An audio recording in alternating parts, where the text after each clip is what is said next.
All right, everybody, welcome back to the #1 television program in the history of the entire universe. I am Brian Lee Durfee, author of The Forgetting Moon, The Blackest Heart, and The Lonesome Crown. All three books published by Simon & Schuster's Saga Press. Today I'm going to be reviewing City of Thieves by David Benioff. This came out in 2008. Now let's talk about the cover first, because you know I love graphic design and cover illustration. I think that the cover was kind of what got me interested in the book initially. I liked it. It's by an artist or maybe a company. I don't know if it's an artist or a company, but the credit for the cover art is just given to someone or something or some entity named Shout. I guess that's like Slash or you know, other people with one-word names. Prince, Slash, you know, who else has a one-word name? I don't know. Okay, so that's the cover. Now, some of you might be recognizing the name of the author, David Benioff. Well, you'd be right. It is the David Benioff that was the producer and writer of the entire HBO series Game of Thrones from beginning to end. No, it's not George R.R. Martin. George R.R. Martin wrote the books and participated in, but the producer and writer and guy in charge of that entire HBO series was David Benioff. And yes, he's a novelist himself.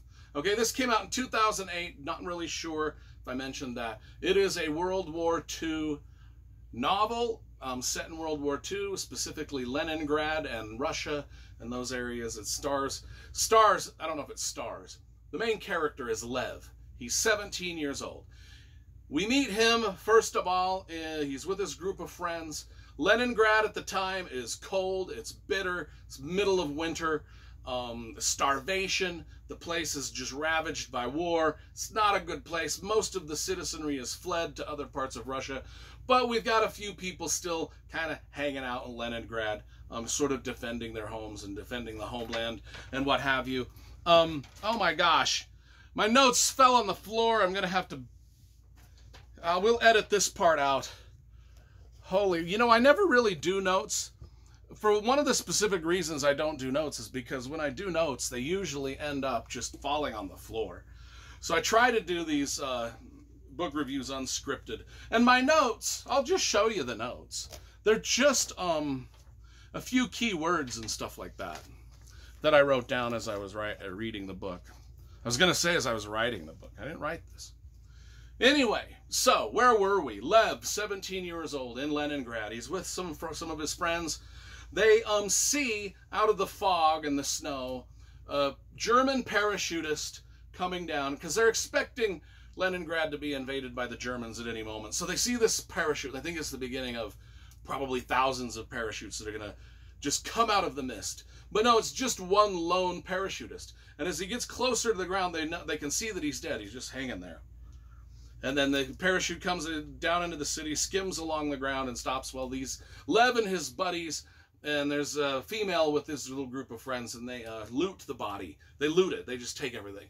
Well, that's not really legal at this point in time in Leningrad. They're very...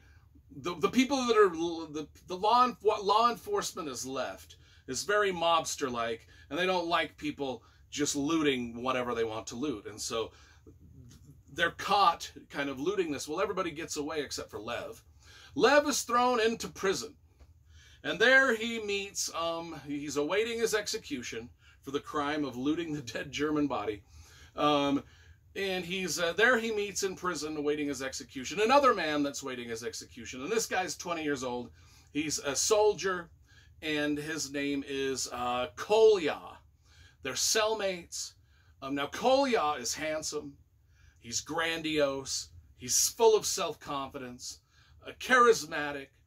Anyway, the two of them get pulled out of their cell. And they are like, well, we can either execute you, or the colonel says, the colonel that brings them into his house, he says, you're going to be executed, or if you don't want to be executed, I'm going to give you a job to do, and you have to do this job. And that is, all I want you to do is get me 12 eggs for my daughter's wedding, and you will be free. And they're like, well, that sounds like well, this is Leningrad in the middle of the winter, where there are no chickens, no farm, everything's been eaten. The dogs, cats, the mice, the squirrels, everything's been eaten. There's nothing around and so they're like, well, we'll go find the eggs, right? And so that is the quest that these two young gentlemen go on. And initially they don't like each other. One of the things is Kolya, the older guy, he's way more wise to the world. Lev is a little bit more naive. Kolya is extremely good looking. It seems like every girl that they come across that is pretty immediately falls in love with Kolya. And he gets to cuddle with them, make out with them, have sex with them. And meanwhile, Lev just has to sit there in his loneliness and just let this happen next to him. While all the girls ignore him, all the girls. And it's very kind of like it's almost like he's more lonely. He would be better off just by himself than having to deal with this over and over and over, just pointing out how lonely he actually is. And they're traveling through the lawless streets of Leningrad, heading towards German territory. They're just seeing one horror and brutality after the next. Heartbreaking scenes of brutality. It's grim. It's very R-rated. It's sad. There were some scenes that, I can read most anything, but there were some scenes of grimness and brutality in here where my heart was just breaking for the characters. I was like, it's too tough. It's too much to watch. I can't watch this happen to some of the, to what's going on. And it's very like, this book is akin to All the Light We Cannot See, or The Book Thief by Marcus Zusak. It's one of those World War II stories that when you read it, it's going to touch your heart in ways, make you sad in ways, make you absolutely angry at the world in a lot of ways, just because of the war that surrounds the story. It's just one of those books that's going to do that to you. It is one of my favorite World War II novels. If you saw my book ranking of World War II novels, you'll know this one was on it. This is the second time I've read it. Read it once before when it came out in 2008. This is the first reread.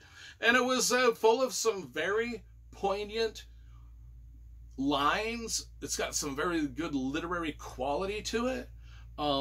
Now, do I like it as much as All the Light We Cannot See or The Book Thief? Probably not, but it's still a damn good book. And it just really makes you think about the horrors of war and the hardships that people in that time had to go through. City of Thieves, I'm going to give it a solid 9 out of 10, maybe a 9.5 out of 10, just because there were some scenes in this that I will never forget. And that's worth another extra 0.5 on the scale of 1 to 10.